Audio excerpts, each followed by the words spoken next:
सत्या आणि ती मंजिरी भागमध्ये मानिनीला बाहेर आणलं की मग बघू. योग्य वेळ अशी सहज नाही येणार. आता आपल्यालाच घड्याळाचे काटे फिरवावे लागतील. मंजू आणि सत्याला कळणार का की पूर्वा तात्यासाहेबांची मुलगी आहे. इन्स्पेक्टर मंजू या मालिकेमध्ये तात्यासाहेब, आर्यन आणि पूर्वा मिळून आता मंजू आणि सत्याच्या विरुद्ध काढ रचताना दिसतात.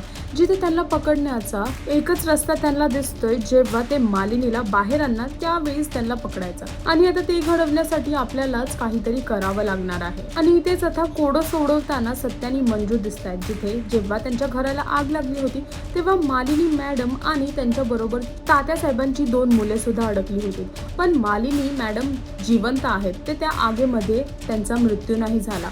तर म्हणजे त्यांची 2 मुले सुद्धा जिवंत असतील. तर एक तर आर्यन आहे, तर दुसरा कोण? तर आता दुसऱ्या मुलाचा शोध लावण्यासाठी आता मंजू आणि सत्या काट रचताना दिसत आहेत. आणि तो शोध लावूनच राहणार हे दोघं. आता बघायचं आहे की पुढे इन्स्पेक्टर मंजू या मालिकेमध्ये आपल्याला काय पाहायला मिळेल. हे पाहण्यासाठी मालिका पहा आणि अजून अशी लेटेस्ट अपडेट जाणून घेण्यासाठी टेलीचक्कर रिजनला सबस्क्राईब करायला विसरू नका.